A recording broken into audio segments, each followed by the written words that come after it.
Assalamualaikum warahmatullahi wabarakatuh. Sobat Disway, ketemu lagi dengan saya Devi Alamsyah dalam program Good Time Disway Kaltim. Kali ini saya akan membahas soal ekonomi. Kalau biasanya ngomongin politik atau sektoral, kita bahas ekonomi. Kebetulan saya sudah mengundang eh, Ibu Yusniar Juliana Nababan dari Badan Pusat Statistik Kaltim ya, Provinsi Kalimantan Timur. Apa kabar Ibu?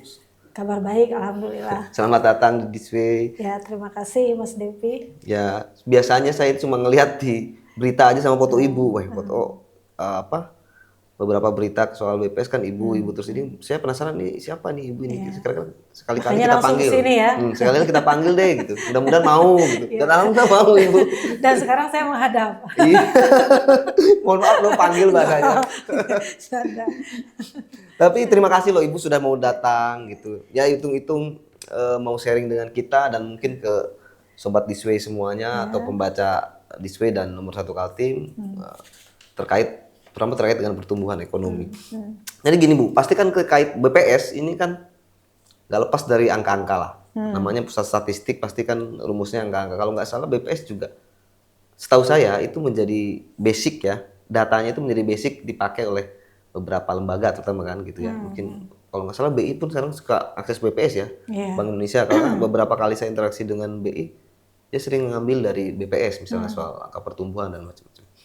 Nah, tapi sebelum ngomongin pertumbuhan kan mungkin ada pertumbuhan ekonomi, inflasi triwulan pertama lah mungkin dikaji dan mungkin tahun-tahun sebelumnya. Saya ingin bertanya dulu nih Bu, sebelum itu. Dari Ibu sudah lama kan di BPS, kira-kira berapa lama?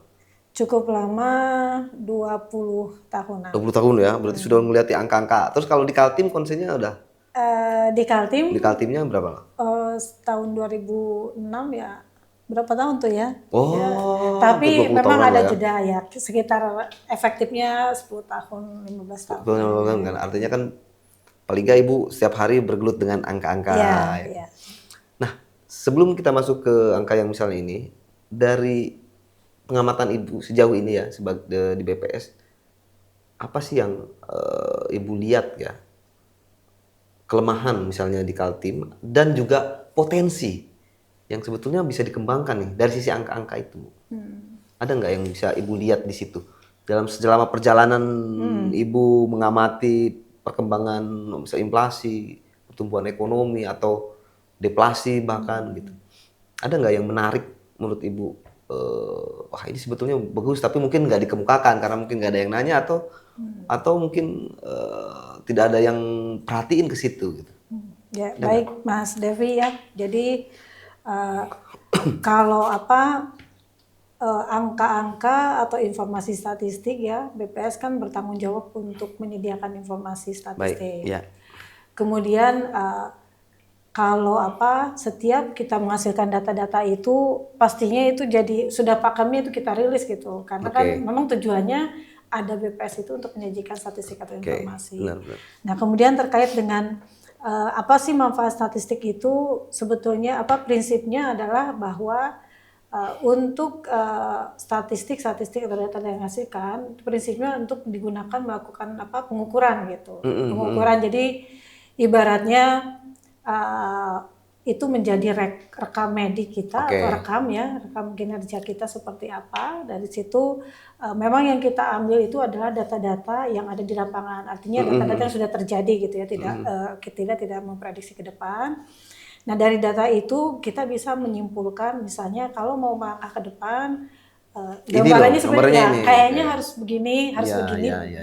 Kemudian juga dari data itu karena dia merekam yang sudah terjadi, mengevaluasi yang kita lakukan dulu tuh seperti ini. Ini masih relevan nggak? Relevan nggak? Sudah sesuai nggak? Atau ada hal-hal yang harus diperbaiki. Nah prinsipnya gitu dari data-data tersebut. Jadi apakah misalnya tadi karena mungkin tidak diungkapkan, mungkin nggak diungkapkan gitu. Jadi itu terbuka. Nah hanya saja mungkin memang dari sisi penggunaan statistik itu ya kadang-kadang orang perlu juga punya semacam background pemahaman gitu ya, sehingga bisa menginterpretasikannya dengan baik gitu. Oke. Jadi sebagai contoh bahwa runutan bagaimana kondisi Kaltim itu kan dibuka semuanya ya, tapi ketika melakukan analisisnya memang kadang-kadang perlu juga Agak, skill iya, ya. benar.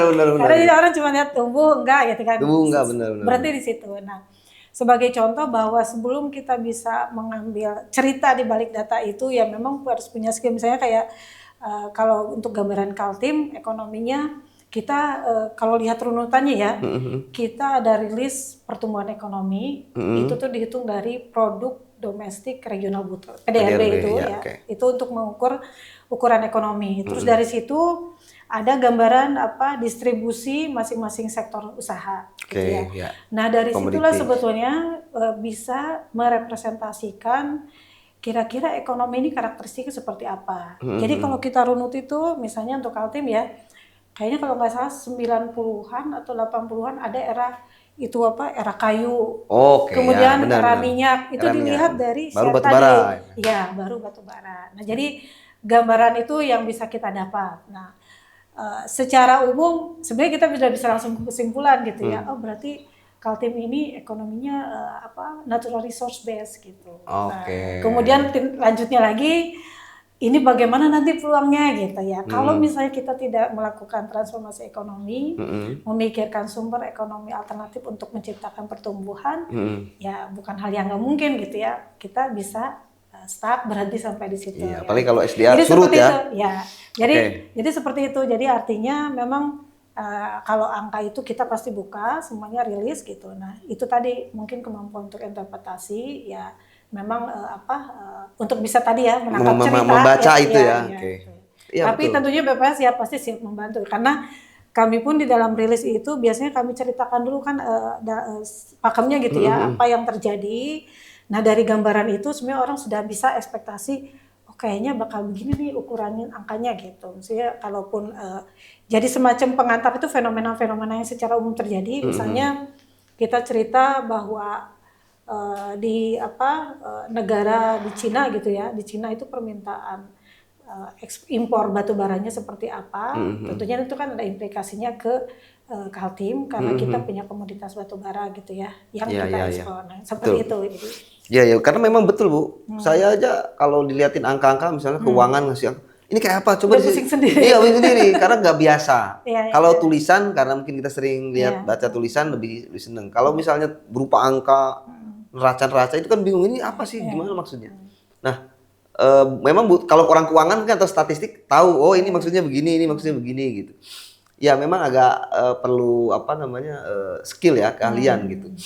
Nah Bu, begini tadi yang pertanyaan tadi itu kan saya cuma contoh gini. Dulu saya kan pernah jadi wartawan ekonomi ya, yang urusannya dengan BPS, perbankan gitu.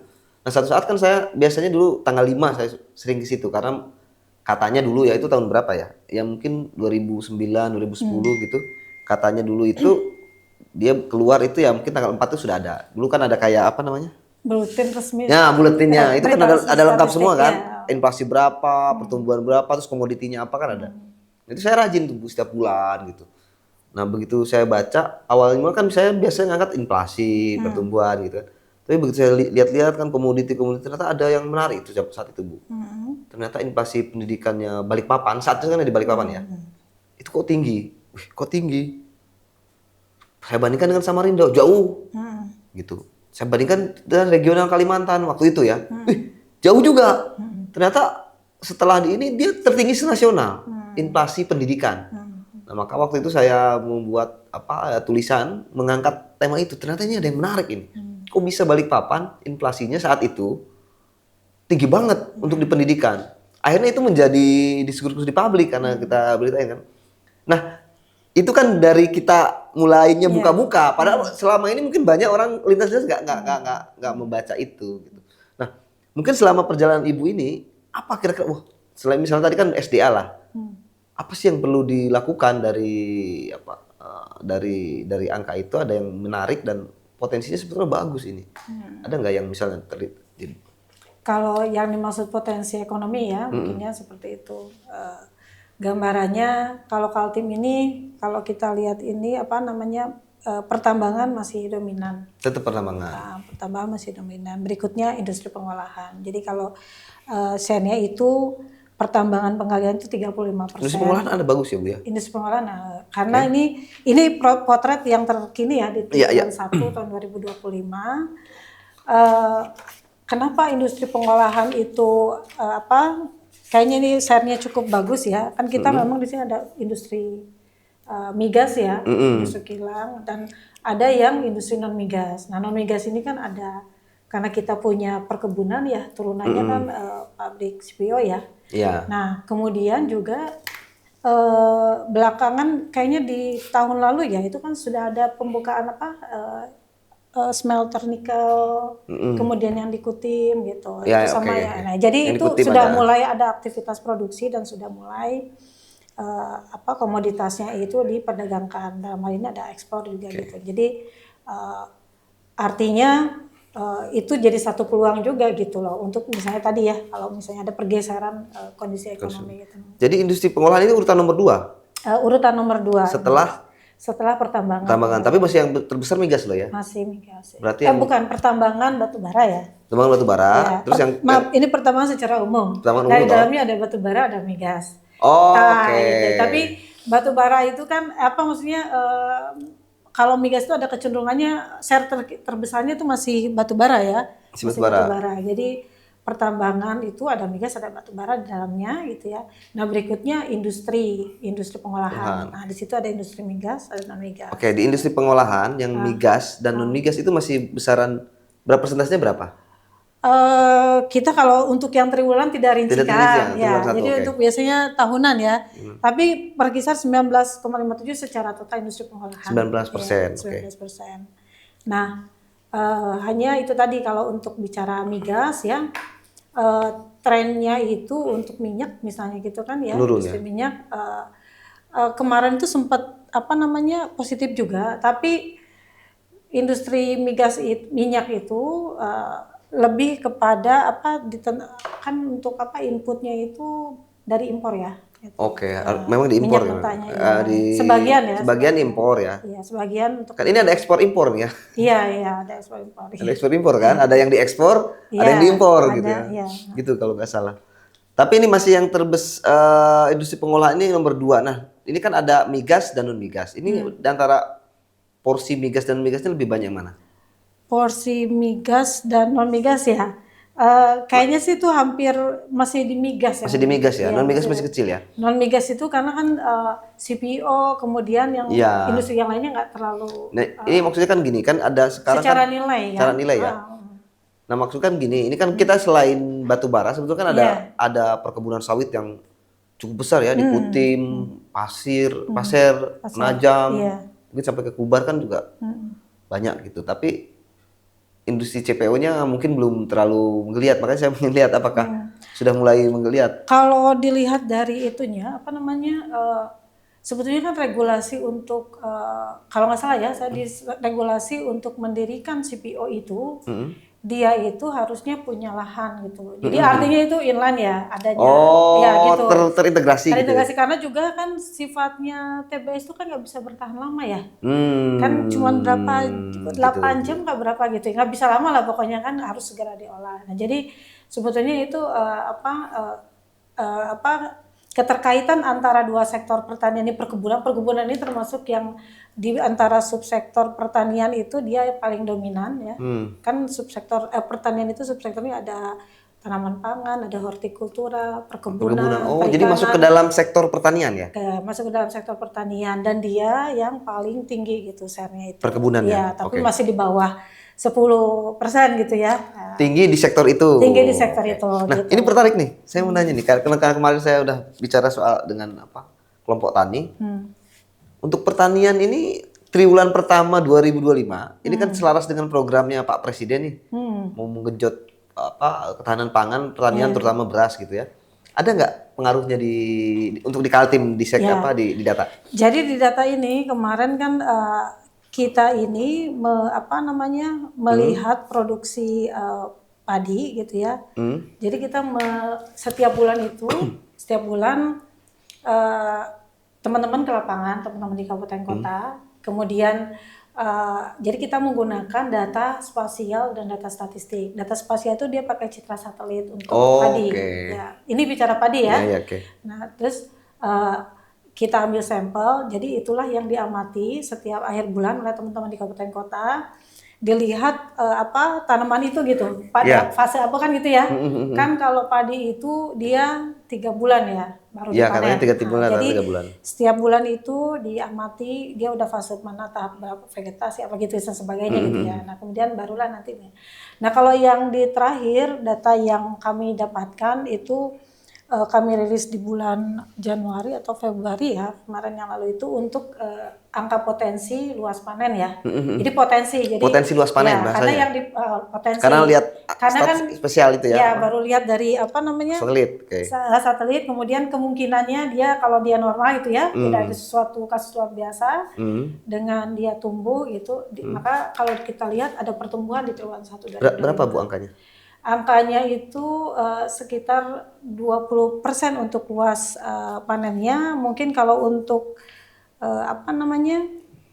kalau untuk pertumbuhan produksi berasnya gitu ya, itu mungkin sekitar 9%-an gitu ya. Pertumbuhannya 9, berarti totalnya 2. Itu potensi ya. Potensi ya, maksudnya yang dilihat dari data itu potensinya sekitar 9% tumbuhnya. Ya untuk tumbuh ya, untuk produksi. Ini bulan Supron, jadi supron kan kalau itu pakai supron ya, supron itu 4 bulan pertama. Oke. Januari sampai April 2025. Tumbuh 9% lah kisarannya gitu ya? Iya, iya. Itu memang ada surveinya lewat satelit juga ya?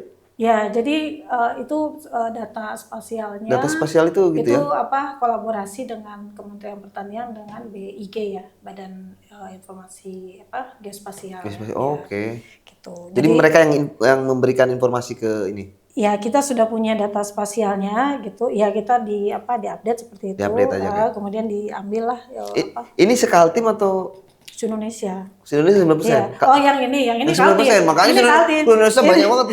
Enggak, itu Sekaltim. Sekaltim kan ya, ini kan? Artinya luasan ininya 20% ini dari sektor pertanian ya. Dari luas panen. Potensi luas panen. Dari potensi luas panen itu berarti 20% itu dari total lahan pertanian yang ada ya? Dari sektor pertanian. Bukan, pertumbuhannya yang 20%. Jadi jadi saya membandingkan ya supaya nggak salah gitu ya. Jadi waktu supran, jadi kita kalau lihat pertumbuhan peningkatan itu antar waktu. Oke, benar. Jadi waktu tahun 2024 supran pertama itu cuma 24,19 hektar. Nah, di tahun 2025 ini Januari April ya itu 29,19. Ya pokoknya ada peningkatan 5.000 hektar. 5.000 hektar, ya, oke. Jadi peningkatan sekitar. Berarti ini bukan 9% ya? 9% untuk produksi padi itu kan luas produksi padi, tanah ya. Nah, kalau produksi padinya 9%. Untuk produksi padinya tadi tuh yang beras saya. Produksi padinya 23. Yang 9% itu setahun ya, tahun lalu 2024. Oh, selama setahun ada peningkatan? Iya. 9%, oke. Gak apa-apa Bu, ini kan memang harus ada waktu ya kan. Iya. Inilah membaca angka itu kan begitu. Makanya harus data. Jadi supaya nggak tertukar-tukar. Ya, jadi tahun 2025 ya, itu 29% ini luas lahan atau kenaikan luas lahan atau apa? 20% kenaikan luas lahan. Oke. Produksi padinya 23%. Kalau yang tadi 9% adalah angka produksi padi 2000. Tadi yang 29 apa? Yang mana? 29% adalah itu luas 1.000 hektar. Oh, itulah makanya. Mungkin detail angkanya ya, karena banyak sekali angkanya. Pokoknya gini. Tapi prinsipnya adalah positif ya? Ada pertumbuhan ya? Ya. Okay. Karena kan memang, udah kita bicara yang lebih simpel deh Bu ya. Baik. Karena penonton biasanya yang nonton visual itu kan berbeda dengan yang baca ini. Kalau baca kan detail. Berarti pertumbuhannya ada ya? Pertumbuhan ada. Dari positif. 2024 ke 2025 ini ada pertumbuhan. Jadi angka potensi ya. Potensinya ada. Jadi kalau bisa itu sebenarnya angka sementara. Angka sementara ya potensi. Dan itu pertumbuhan untuk padi. Ya. Itu sekitar berapa persen Bu? 2025 itu 2025 23%. 23%. Oke. Ya. Untuk produksi padi ya. Produksinya ya Iya. kan. Biar nggak salah, Bu. Iya. Oke, itu aja berarti ada pertumbuhan, potensi pertumbuhan 23% di 2025, kan Iya, begitu. iya. Luas lahan juga ada pertumbuhan ya? Iya, yang 20%. 20% tadi luas Iya. lahan. Oke. Luas panen ya. Iya, luas Beda panen. lagi luas lahan. Luas sama beda?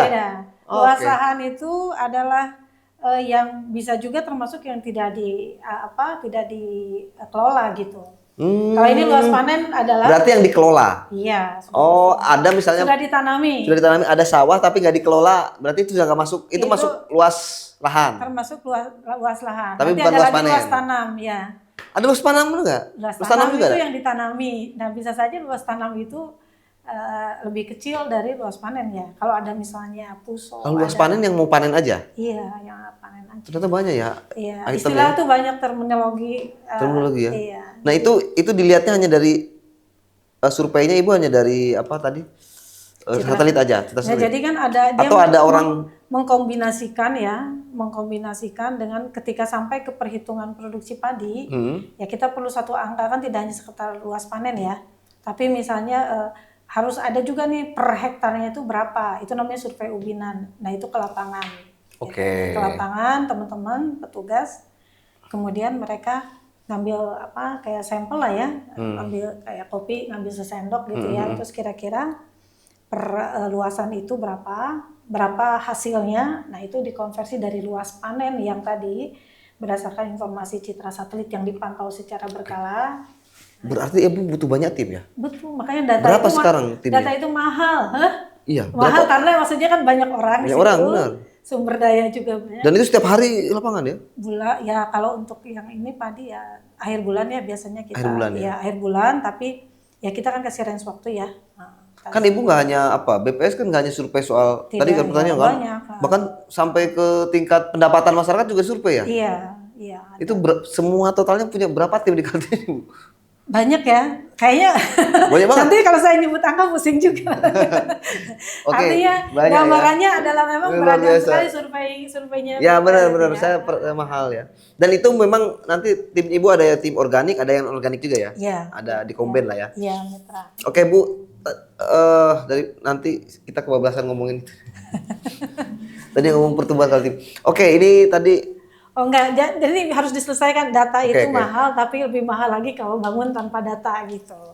Ya, jadi supaya aja kalau dipotong nanti bahaya nih. Data itu mahal. Data itu mahal, tapi lebih mahal lagi kalau bangun tanpa data. Karena kan kalau Jujur, iya kan, benar. kita mungkin kayak istilahnya nggak nembak sesuai target gitu ya, karena nggak ada benchmarkingnya, nggak ada info ya. Nah ini kan gini Bu. Ya banyak misalnya di sini yang saya datang undang narasumber baik dari akademisi gitu ya, dari Unmul, dari mana-mana itu kan suka cerita kan yang terkait kebijakan publik yang misalnya gregetan, kenapa sih harus bangun ini, ini yang paling penting kayak gitu-gitu loh ya. Artinya kan mungkin bagi sebagian masyarakat ini ada yang nggak puas nih mungkin bukan nggak boleh saja, tapi mungkin ada yang lebih urgent. Nah, prioritas. Ya karena Betul. itu tadi kan pasti ya kalau saya pikir misalnya informasi dari BPS itu yang kita rilis itu harapannya bisa dimanfaatkan secara optimal gitu ya, supaya sumber daya itu kan pemerintah juga punya keterbatasan ya, ada limitasi ya terhadap misalnya anggaran yang dialokasikan dan sebagainya, padahal persoalan mungkin banyak dan beragam. Nah, jadi informasi ini yang kita rilis ini dibantu untuk tadi memberikan pengayaan informasi buat pemerintah. Oh kira-kira mana tuh yang urgent tadi, yang prioritas tadi untuk itu. Gitu. Oke, terima kasih Bu. Mungkin saya mau coba soal ekonomi nih, pertumbuhan ekonomi. Dari tadi bro ekonomi lah Mas. Iya betul. Tadi kan baru prolog Bu. Ini prolognya panjang banget. Prolognya panjang banget. Enggak, tapi ini kan biar kita tahu apa sih sebetulnya yang terjadi, gitu ya. Ini kan dirilisnya BPS, Kaltim tumbuh ya, PDRB. Tadi kan Ibu singgung bahwa ekonomi melihat dari pertumbuhan PDRB ya. PDRB ya. Domestik regional bruto ya. Produk domestik regional bruto ya. Itu sekitar 4% ya, 4,8. Itu untuk triwulan pertama 2025. Artinya ini angka ini masih tumbuh baik ya Bu, 4,8% itu kalau menurut angka Ya kalau menurut angka selama positif itu kondisi lebih baik dibandingkan periode sebelumnya yang kita jadikan acuan untuk diperbandingkan ya gitu. enggak, maksudnya oke baik ini 4,08% ini harusnya misalnya kata BPKS harusnya bisa sampai 5 dong, atau misalnya yang Oh oke. gitu. Kalau Itu kalau sudah standar nggak atau gimana ya bahasanya? Ya, ya kalau misalnya kita bandingkan dengan triwulan 1 tahun 2024, 2024 ya memang dia tumbuhnya 7%. Artinya ada perlambatan di situ gitu.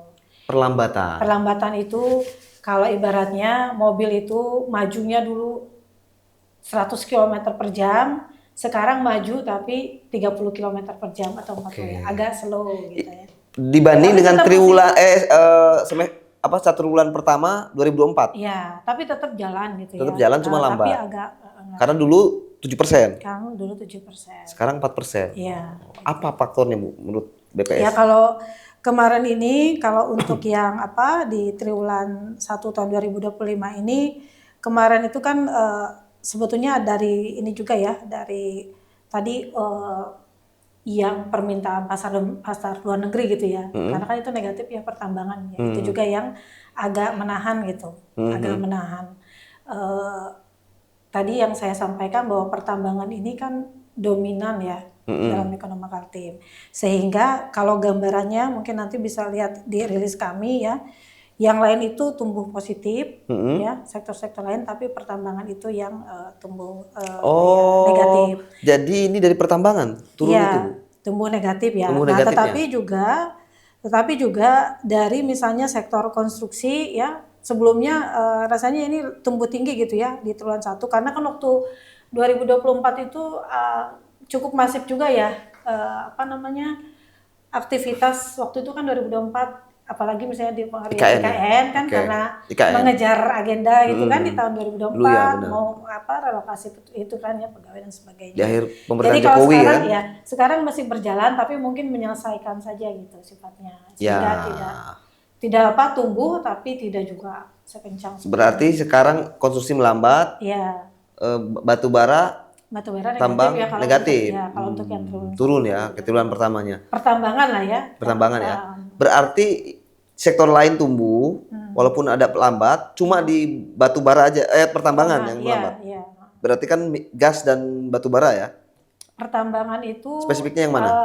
Ada minyak, ada gas, ada spesifiknya yang turun yang mana? Semuanya turun kah atau? Kalau yang kemarin kita yang cukup signifikan di batu bara ya. Batu bara yang signifikan ya. Karena mungkin ini faktor dolar juga ya. Iya. Mungkin ya. Ya waktu kemarin sih karena permintaan dari Cina, kemudian India juga nggak terlalu tinggi gitu. Terlalu tinggi.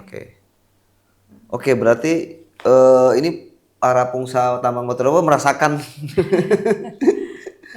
Oh pantas, mungkin ada beberapa, itu saya berita hari ini juga di Kubar ada karyawan yang demo karena nggak upahnya nggak dibayar. Kan lihat PT-nya batu bara juga. Ya, mungkin faktornya kayak dari situ. Oke, berikutnya nih Bu nih. Ini kayaknya nggak kalah menarik. Tadi kan tumbuh walaupun lambat ya. Tapi PDB-nya ini turun nih. Ya. PDB itu gimana maksudnya tuh? Jadi alat ukurnya itu kan kita mengukur itu melihat perkembangan antar waktu itu ada macam-macam. Jadi ada yang antar triwulan, ya Q2Q ya. Jadi dari bulan Januari sampai Maret, jadi triwulan 1 kita bandingkan dengan yang triwulan 4 tahun 2024 itu antar triwulan namanya untuk menangkap pergerakan musiman kan. Kalau musiman itu kan kembali lagi gitu ya pada polanya. Nah terus kalau yang tadi yang kita bahas itu adalah antar tahun. Jadi triwulan 1 2025 dibandingkan triwulan. Nah itu untuk semacam dianggap ukuran untuk proksi ya. Proksi angka setahun tuh kira-kira pertumbuhannya seperti apa. Nah kalau secara tahunan itu masih positif. Namun tadi yang negatif itu mungkin yang dimaksud adalah angka antar triwulan. Jadi triwulan 4 tahun 2024 dibandingkan ya dengan bagaimana perkembangannya dengan ketika di triwulan 1 tahun 2025. Nah, itu memang negatif minus Oh, 1,77. gitu ya. Ya. Kalau apa ini negatif secara PDB? PDB itu apa? Eh, Produk Produk domestik domestik regional regio bruto. PDRB. Jadi gini, PDRB kalau itu kan kalau kita bicara lokal, provinsi, daerah, itu kita sebutnya PDRB. Jadi R-nya regional regional, wilayah. oke. Heeh. Tapi kalau bicara nasional, PDB. PDB. Oke, jadi yang turun itu karena Perkembangan pengembangan antar waktu ya. antar waktu. Iya. Oke. Kalau nilainya kan kalau nilainya ya kalau turun ya jadi turun juga kalau dibandingkan dengan periode sebelumnya gitu kan ya nilainya. Terus PDRB itu diukur dengan 2 cara. Ada yang atas dasar harga berlaku, ada yang atas dasar harga konstan. Oke. Nah, jadi kan si gambarannya itu adalah yang namanya PDRB itu adalah hasil perkalian dari misalnya kan ada industri ya, industri menghasilkan 10 barang, masing-masing dijual 1.000 misalnya kan, berarti PDRB-nya 10 kali 1.000 jadi 10.000 gitu. Oke. Nah, itu misalnya harga yang berlaku sekarang. Nah, tetapi untuk bisa melihat pertumbuhan antar waktu, kita nggak bisa menggunakan misalnya kita bandingkan ya PDRB yang atas dasar harga berlaku misalnya di tahun 2024, 2025 dibandingkan dengan karena apa? Karena harga juga berubah gitu loh. Ya, Nah, padahal yang kita ingin dapatkan pertumbuhan itu adalah gambaran perkembangan aktivitas ekonominya. Jadi harganya harus distandarkan gitu. Kalau nggak standar repot ya, Bu ya? Iya kan, jadi kita bingung nih tumbuh itu karena memang banyak lagi dia menciptakan kuantitasnya, volumenya, atau dia memang tumbuhnya karena harga tambah mahal gitu. Kan kalau nilainya, kalau harga tambah mahal. Tumbuhnya itu karena harganya naik gitu, Iya, atau karena produknya yang tumbuh ya? ya? Padahal namanya pertumbuhan ekonomi itu yang ingin kita lihat adalah dia semakin produktif kan ya, Iya, semakin benar. banyak volumenya secara Iya. volume, bukan. Artinya kan kalau pabrik itu pabriknya tumbuh lah, Iya, produksinya berkembang. iya, Misalnya ekspansi, dari 100 jadi 200. ya, nah gitu. Jadi Ada yang ekspansi. diinginkan, jadi supaya hilang gitu ya pengaruh dari perubahan harga, makanya kita pakai standar satu harga tertentu pada satu periode tertentu. Itu menentukannya gimana, Ibu? Penentuan, Misalnya harga apa? Contoh, Ibu kasih contoh apa?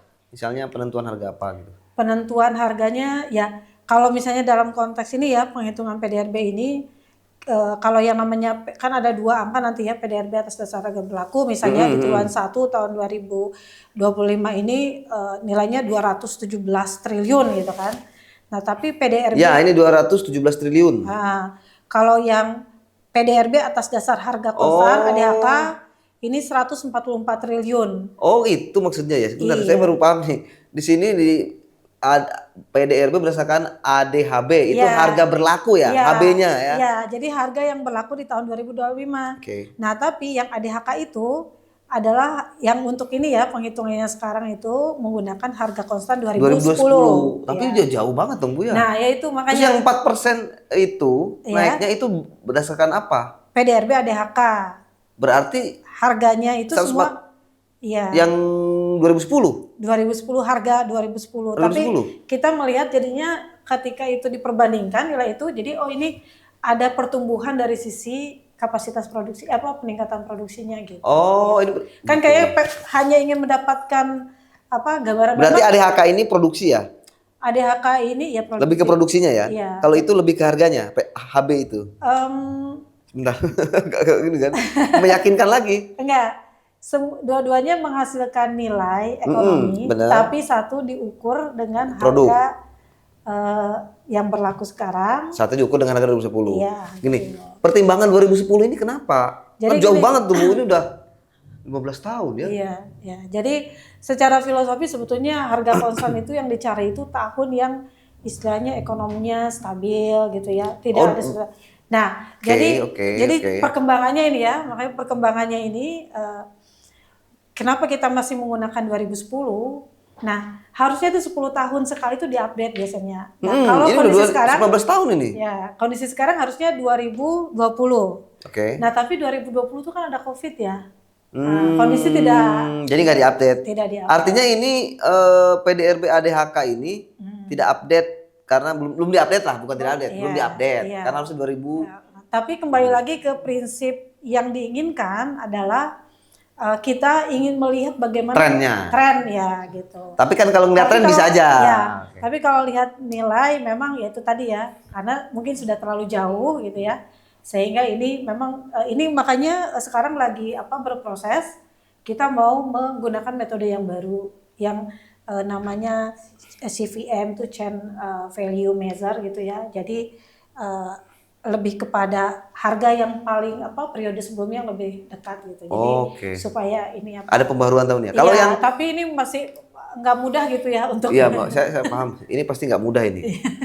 Makanya sampai 2010 belum diperbarui. Nah, tapi ada maksudnya ini kan terkonfirm lagi bahwa BPS kan tetap melakukan sesuatu karena ada improvement. berdasarkan harga HDHB-nya nih, berdasarkan harga tadi itu HB itu apa sih? HDHK konstan ADHB itu apa? HB itu berlaku. harga berlaku. Oke, berdasarkan harga berlaku. Berarti kan tetap yang tahun ini kan disurvei tuh, karena yang berlaku sekarang kan itu kan. Itu tetap. Oke.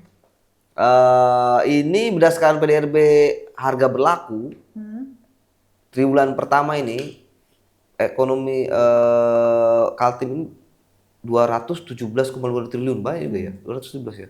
Banyak sih kalau di kita ini kan ya, kita bayangkan tumpukan. Oh itu 4%-nya ya, berarti naik 4% itu ADHB ya? ADHB? ADHK, semua itu ADHK. Oh, nah, jadi 4% tapi ADHK. 4% itu kita bandingkannya dengan triwulan 1 tahun 2024 yang saat itu nilai PDRB ADHK-nya 139 triliun. Ini kan sekarang jadi 144. Nah, waktu di triwulan 4 kalau kita bandingkan ke triwulan 4 turun ya. Karena sebelumnya 147 ya. Sekarang. Nah, jadi coba kalau kita lihat tuh ya, misalnya dari triwulan 4 2024 dengan triwulan 1 2025 ADHB-nya. Tapi ini kebetulan turun juga ya, sama-sama turun gitu. Jadi sebetulnya nggak terlalu masalah. Tapi terkadang ketika harga itu peningkatannya sangat tinggi gitu. Jadi seolah-olah dia itu kalau kita lihat ADHB itu seolah naik gitu. Padahal belum tentu padahal mungkin saja produksinya sedang turun gitu. Tapi karena harganya naiknya tinggi, nah, dia kelihatannya. Oke, ini lanjut nih Bu. Dari sisi pengeluaran itu, komponen ekspor barang dan jasa mengalami pertumbuhan tertinggi. Wah, ini bagus nih. Ekspor barang dan jasa sebesar 6,23%. Nah, itu ekspor barang itu barang apa komoditinya, Bu? Kalau ekspor barang ini sebetulnya kalau di dalam beberapa ya ekspor ini mungkin harus diklarifikasi lagi gitu, konfirmasi karena ekspor yang dimaksud di dalam pengukuran PDRB ini tidak dimaknai ekspor luar negeri saja. Oke. Tapi manakala dia keluar daerah itu termasuk juga. Ya, tapi itu namanya ekspor, Bu, walaupun keluar daerah. Iya. Misalnya ekspor ke Bali, ekspor kan sama toh. Jadi karena yang biasa di umum itu ekspornya luar negeri gitu. Tapi itu seperti itu. Nah, untuk ekspor ini yang tumbuh ini karena misalnya hasil kilang migas BBM itu ya kemarin kan naik ya tadi yang seperti saya sampaikan. Kemudian bahan kimia dan pupuk gitu, semen, ferronikel, CPO dan turunannya itu yang naik. Nah, artinya oke lah pertriwulan pertama ini positif walaupun lambat ya tadi seperti yang kita bahas di awal. Tapi ini ada triwulan pertama juga ekonomi Provinsi Kaltim itu terkontraksi 1,77%. Ya. Nah, maksudnya terkontraksi itu kan ada penurunan toh ya? Iya. Jadi produk apa ini yang terkontraksi nih? Ya. Ada yang naik, ada yang terkontraksi. Ya. Jadi tadi yang saya bilang cara pengukuran yang dilakukan BPS macam-macam. Jadi triwulan bagaimana kondisi ekonomi Kaltim triwulan 1 tahun 2025 gitu ya. Bagaimana gitu ya. Nah, itu kan berarti kita harus cari pembanding ya. Oke. Ketika itu dibandingkan dengan triwulan sebelumnya ya, triwulan 4 tahun 2024 itu namanya kita Q2Q itu quarter to quarter. Jadi tahun untuk berarti yang tadi tahun ya, gitu-gitu. Q2Q itu quarter bulan. 3 bulan. Nah, itu untuk melihat tadi faktor musiman. Kan triwulan itu biasanya kan ada triwulan pertama, Kedua, terus kedua itu biasanya kan ada musim sekolah, ada oke. musim apa gitu, lebaran atau apa gitu, hari raya gitu ya, misalnya kan triwulan 3, triwulan 4 gitu ya, ada hari raya nah gitu, akhir tahun, liburan dan sebagainya. Nah, itu diukur dengan gitu. Nah, kalau lihat Kituki ya, jadi kita lihat bandingannya ke triwulan sebelumnya memang mengalami kontraksi. Nah, kalau hitungan kami ya kemarin itu kenapa antar waktu triwulan 1 tahun 2025 turun dibandingkan triwulan 4 tahun 2024 itu karena pertambangan penggaliannya itu turun, konstruksinya juga mengalami penurunan gitu ya. Kemudian administrasi pemerintahan, jasa keuangan, asuransi, pendidikan dan beberapa sektor lainnya. Nah, yang saya maksudkan dengan untuk menangkap di musiman itu ya, tadi saya kaitkan misalnya dengan konstruksi. Biasanya konstruksi itu terutama mungkin untuk yang dikerjakan oleh pemerintah kan ada ya. Ya Nah, kayak IKN lah ya gitu ya. itu kan Kan biasanya lagi naik. awal-awal tuh biasa proses lelang dulu kan gitu ya. Jadi triwulan 1 itu Benar, belum benar, benar. belum terlalu. Biasanya itu triwulan Kita 3 kita akan ngomong itu, Bu. Terkait dengan sejauh mana imbas dari efisiensi. enggak ya efisiensi oke, tapi realisasi APBD ini kaitan efisiensi juga ya. Iya, Realisasi APBD, eksekusi APBD dengan pertumbuhan ekonomi ini di triwulan pertama ini kan akan kelihatan kan biasanya, karena biasanya pada ditahan nih kan gitu. Apakah itu pengaruhnya sangat tinggi atau enggak? Kita akan bicara, tapi kita lanjut yang ini dulu, Bun. Iya. Ini di sini BPS menyatakan bahwa ada beberapa lapangan usaha yang justru di triwulan pertama ini mengalami penurunan kinerja. Dibandingkan triwulan 4, Ya ini kan berarti dibandingkan tahun sebelumnya toh. triwulan 4 Jadi tahun 2024. iya tahun 2024, triwulan 1 2024 ya bandingnya. Triwulan 4. Triwulan 4 ini. Iya. Oh. Jadi kan tadi quarter to quarter. Kalau yang Oh iya, quarter to quarter.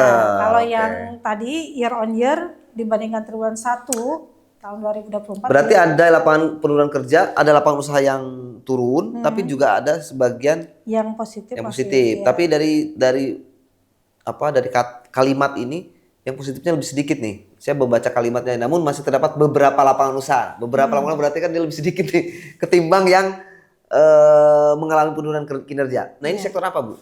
Yang positifnya. Yang negatif. Yang negatifnya kan yang tadi saya sebutkan pertambangan penggalian. Ini pasti di situ ya. Konstruksi, administrasi pemerintahan. Yang positifnya? Yang positifnya industri pengolahan, pertanian, perdagangan masih positif. Oke. Perdagangan masih positif ya? Iya. Iya ya, oke. Kemudian pertanian tuh kan karena musim panen ya, biasanya kan di mana di sekitar di triwulan pertama ya. Iya, oke. Yes, berarti seperti itu ya, karena memang saya harus menjelaskan teman-teman sobat Isway, karena angka-angka ini juga saya perlu banyak belajar ini dari ahlinya kan. Karena bisa jadi interpretasi kita salah. Memahami angka-angka sering loh banyak yang begitu, Bu. Termasuk saya juga banyak lihat beberapa tulisan teman wartawan mungkin banyak yang salah memahami dari angka, akhirnya dia salah itu menyampaikan kan gitu. Dan mungkin suatu saat perlu juga BPS memberikan boleh bagaimana juga ya. Pelatihan jurnalis wartawan misalnya statistik untuk jurnalis, membaca statistik. Tapi gitu. saya pernah loh waktu itu memang saya meminta tulisannya karena artinya menurut saya perlu juga melihat gitu ya. Betul. Untuk memastikan cara itu. Karena kadang-kadang juga gini, ketika tidak memahami tidak terlalu memahami gitu ya, bagaimana konsep definisi mungkin bisa kurang tepat. Mungkin nanti gitu ya. bisa kita undang juga, Bu ya. Tapi khusus untuk kelas wartawan, misalnya teman-teman nanti kita kumpulin, maksudnya kan kita setahun sekali ada ada pelatihan ya, forum, gitu. Tapi ya kayak workshop lah, review untuk wartawan Isway gitu ya. Ya mungkin nanti ada satu materi misalnya mengenal angka-angka, karena kan kita juga kadang khawatir nih teman-teman di lapangan kalau nggak bisa baca angka kan nanti informasinya jadi boleh dengan senang hati nanti dijadwalkan gitu. Ya. Nanti ada jadwal dari kita undang. Ya. Oke, Bu. Terima kasih, Bu ya sebelumnya. Iya. Oke, Bu, tadi nih ya kita lanjut ya ke yang tadi soal APBD. Tadi kan Ibu bicara salah satunya adalah administrasi pemerintah ya bahasanya gitu ya. Tapi kan sejauh mana Ibu melihat faktor pemerintah ya, misalnya anggaran dari pemerintah ini mempengaruhi perekonomian Kaltim. Hmm. Sejauh mana Ibu melihat dan kira-kira persentasenya berapa persen sih ketimbang misalnya tadi ya. Ini kan kalau kita bagi ya pemerintahan dan non pemerintahan. Kalau Ibu tadi kan bagi migas macam-macam ya. Saya coba kalau kita bagi nih ya pemerintah dan non pemerintah.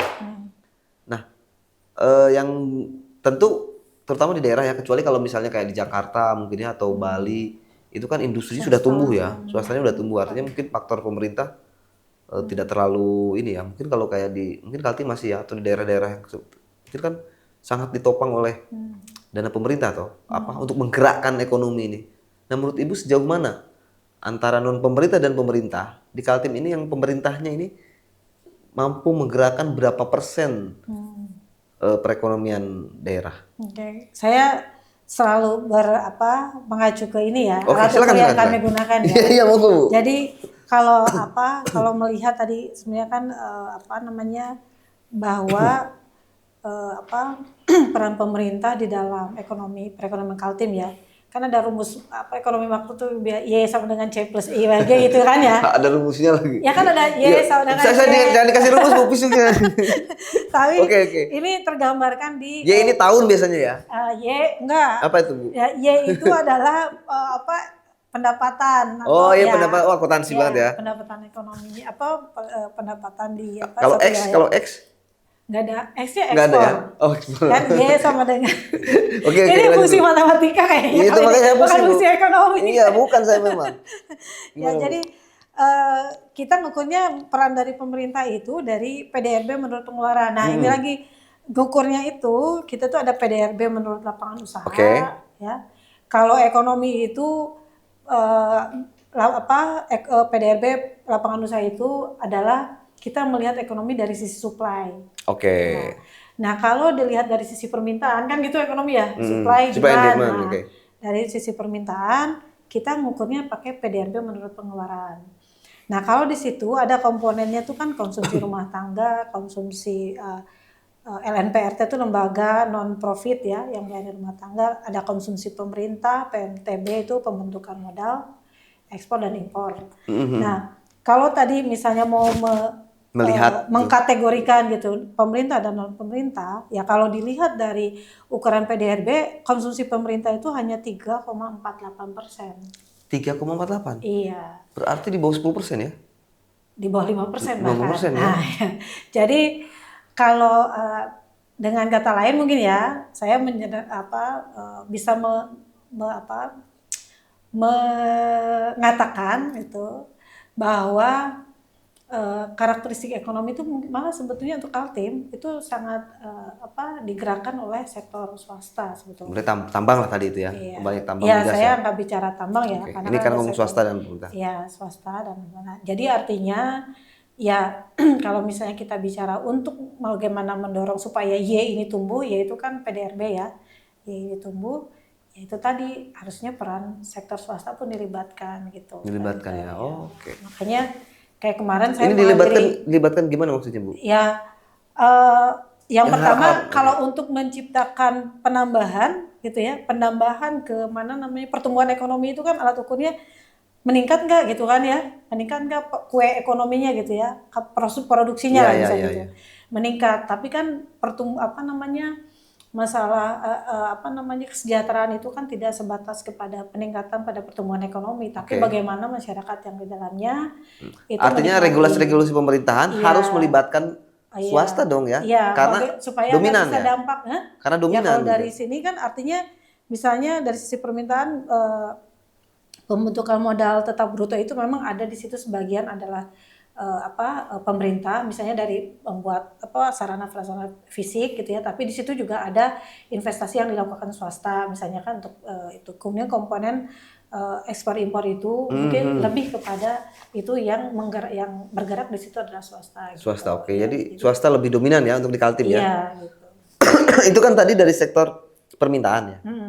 Kalau sisi permintaan. Sisi permintaan ya. Kalau dari sisi produksi, sisi investasi supply, atau investasi pemerintah. Nah, investasi itu yaitu tadi PMTB ini ya, pembentukan modal tetap bruto ini dijadikan sebagai apa indikator untuk mengukur investasi yang ada di sini. Investasi pemerintahan bagus nggak itu? Uh, kalau investasi pemerintahan itu kita hitungnya dari belanja modal, mungkin sebetulnya masih banyak yang swasta gitu kan terukur ya, karena gini. Masih swasta juga? Ya artinya gini, karena PMTB ini juga 35,20% ya dari share-nya ya terhadap total ekonomi. Tapi ya di situ itu ada yang bangunan dan non-bangunan. Kalau yang bangunan itu biasanya memang dari swasta. Nah, yang non-bangunan itu udah cukup besar juga gitu loh. Jadi investasi bangunan itu sebagian dari swasta, plus yang non-bangunan itu lebih kecenderungannya juga dari swasta. Swasta, oke. Berarti ini mungkin pemerintah nih bahwa menurut data dari BPS yang kebetulan oleh Ketua BPS Kaltim gitu ya, sampaikan bahwa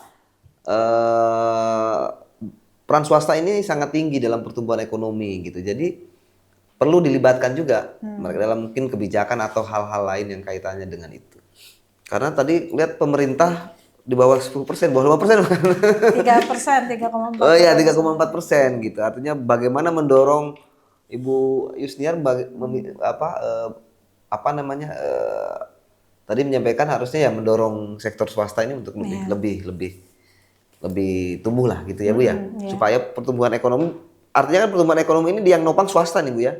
Yang nopang swasta ya. Kalau dari sisi ininya ya tadi ya. Oke. Ini dari sisi swasta, tapi si swasta itu kalau dipilih lagi ya tadi nanti akhirnya ke tambang juga ya.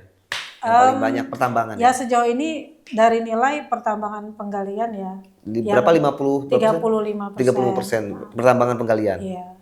Migas. Kemudian industri pengolahannya 19,57%. Di situ ada migas, ada industri migas dan non migas. Berarti nggak ada yang dominan 50% ya? Nggak ada. Masih 30 ya. Dulu kayaknya sempat pertambangan sampai 40% ya? Sempat ya. Sempat ya.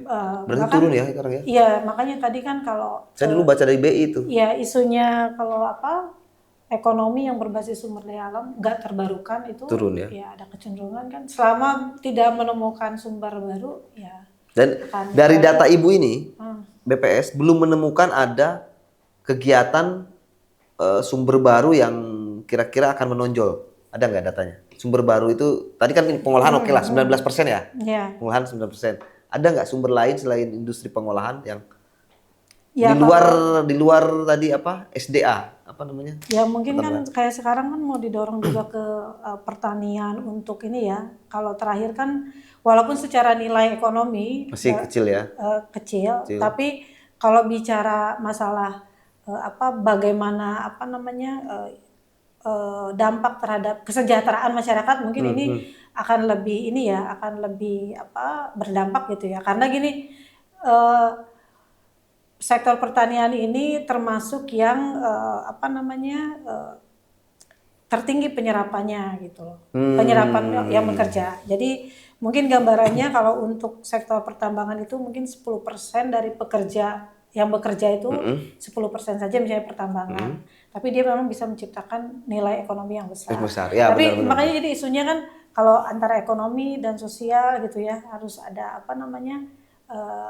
keterkaitan ya. Kebijakan ekonomi ini kalau pertumbuhan ekonomi itu kan yang diinginkan adalah pada akhirnya dirasakan oleh masyarakat. Gitu. Bukan hanya pertumbuhan tapi masyarakat nggak ada gitu. Gitu. Kan misalnya ini pertumbuhannya tinggi tapi kok di masyarakat nggak ada gitu ya, nggak kerasa. Nggak kerasa atau daya belinya turun atau misalnya pertumbuhannya tinggi daya beli turun. Ini Ibu ngecek daya beli juga nggak? Daya beli sebetulnya kan prinsipnya adalah dari pengeluaran dibagi dengan inflasi ya, perubahan harga. Dan ini turun? Kalau kemarin itu kalau kan gini 4% ini tumbuh tadi ya, walaupun lambat. Ini daya belinya itu naik 4% lagi nggak? Kalau berbaring? Kalau kita lihat itu ya, pertumbuhannya 4%. Kemudian kalau kita lihat angka inflasi sebetulnya masih agak terkendali lah 1,47 ya tahun ya. Jadi istilahnya kalau pertumbuhan itu ngegas ya, remnya itu masih kan inflasi biasanya jadi rem gitu ya. Remnya itu nggak terlalu kencang. Oke. Kita langsung ke inflasi karena Ibu bicara inflasi. Inflasinya itu naik 1,7. Itu wajar atau? Nah, pertanyaannya. Atau nggak wajar? Wajar atau nggak wajar? Pertanyaannya gitu. Inflasi ini kan kaitannya juga tadi. Ya, inflasi ini kan juga ya jangan tidur harga karena tidak memberikan insentif juga buat pengusaha kan. Iya, iya benar. Ya kalau misalnya harga produk dia Nggak laku, nggak memberikan keuntungan nggak bagus juga gitu kan. Dan inflasi itu juga sebenarnya jadi gambaran apakah misalnya itu kan keseimbangan supply demand katanya ya. Kalau ada naik harga itu ada bisa jadi ini tarikan dari permintaan gitu kan ya.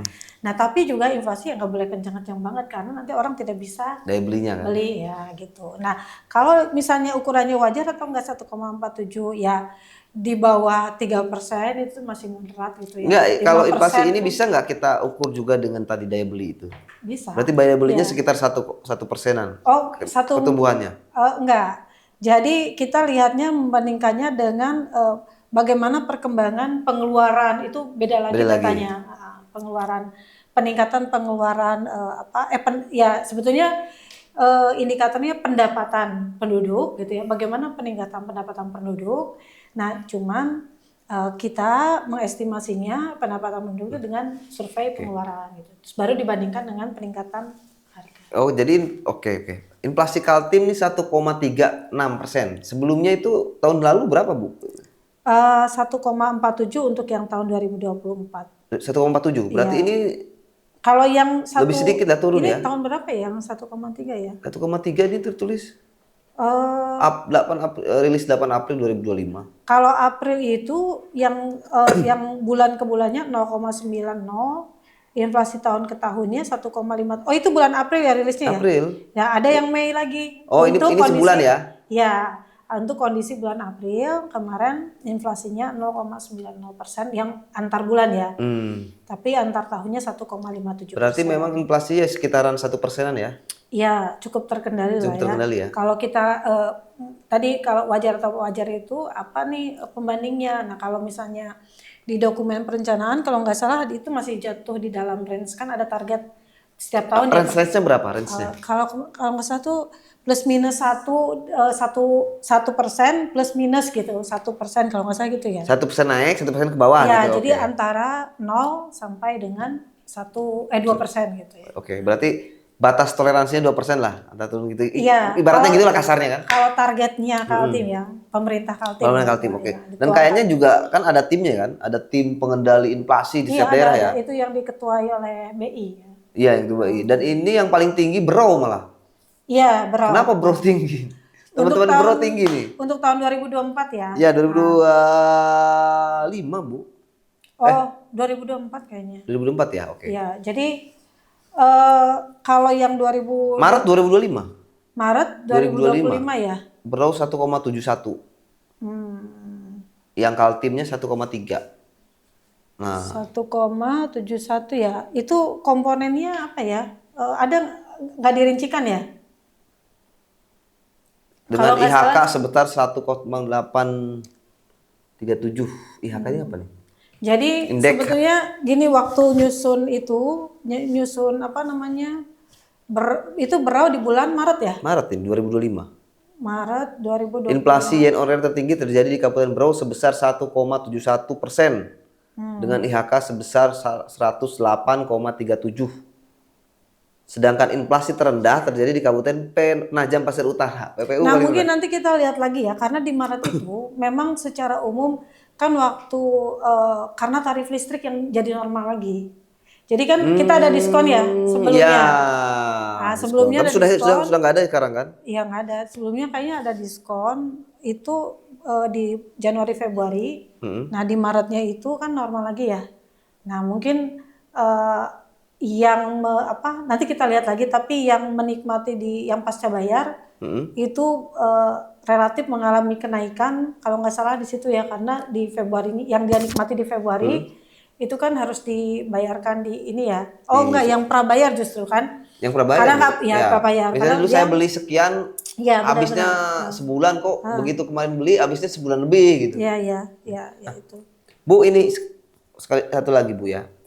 Kaitannya dengan inflasi ini sebetulnya kan peluang.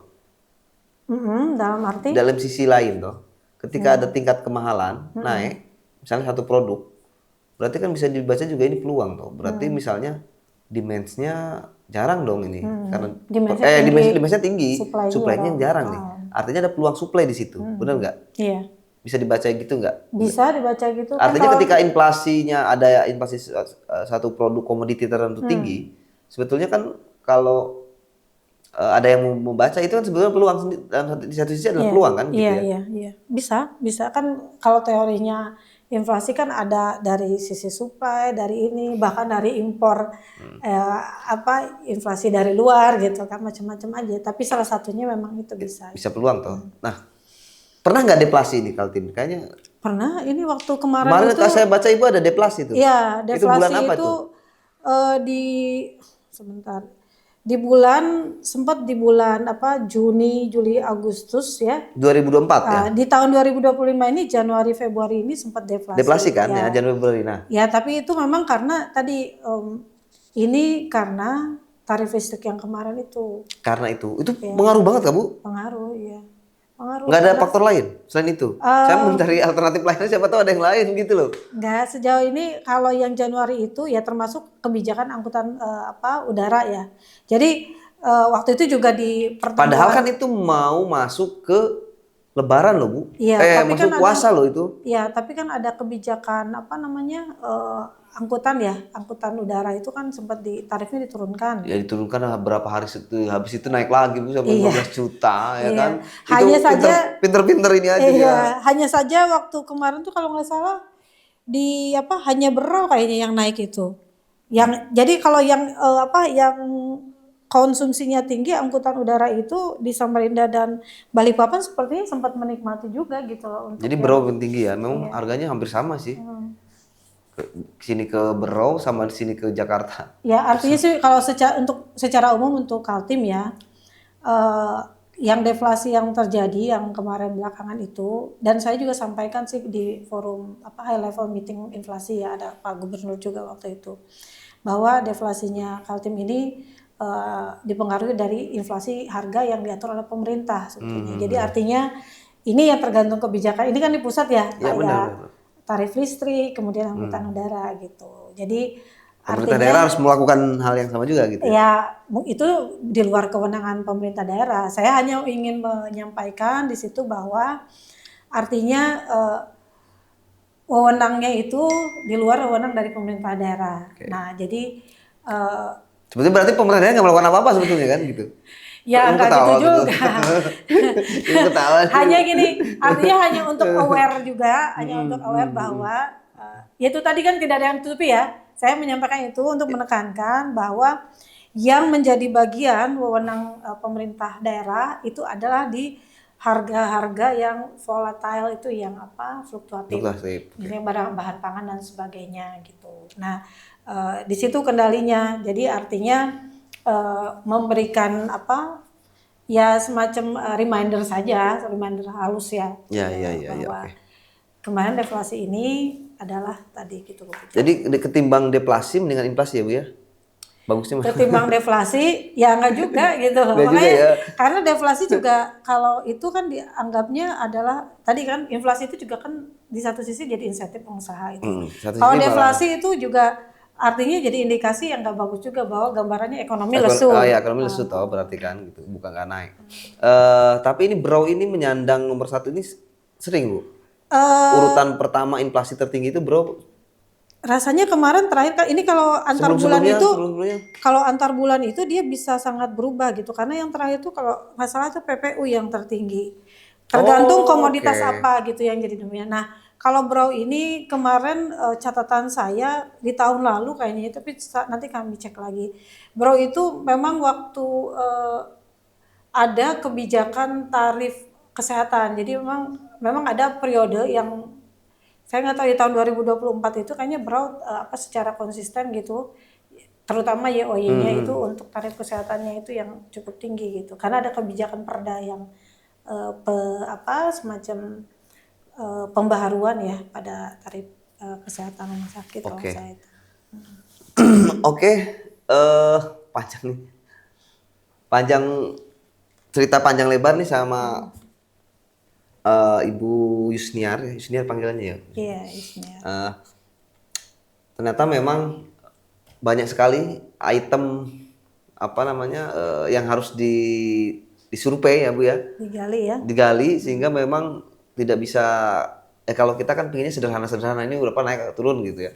Cuman kada apa namanya indikator-indikatornya ya bahasanya itu banyak gitu. Yang kita pahami paling inflasi gitu ya, pertumbuhan naik apa turun. Nah, ada beberapa hal yang menarik yang tadi disampaikan adalah bahwa pertumbuhan ekonomi Kaltim yang sekitar 4%-an tadi itu kalau dibanding triwulan pertama 2024 ya, itu mengalami pelambatan. Salah satu pelambatannya mungkin di sektor apa namanya karena mungkin pemerintah juga belum secara administrasi belum jalan kan misalnya di awal tahun ya. Yang kedua mungkin dari sektor pertambangan tadi ya Bu ya, kalau nggak salah ya. Oke, sebelum berakhir gitu ya, mungkin saya ingin memberikan waktu nih buat Ibu Yusniar, apa nih kira-kira yang mau disampaikan atau mungkin belum saya tanyakan tapi mungkin perlu Ibu sampaikan terkait dengan data-data atau yang perlu dikembangkan lagi atau mungkin perlu didalami nih untuk potensi-potensi membangun daerah. Silakan Bu.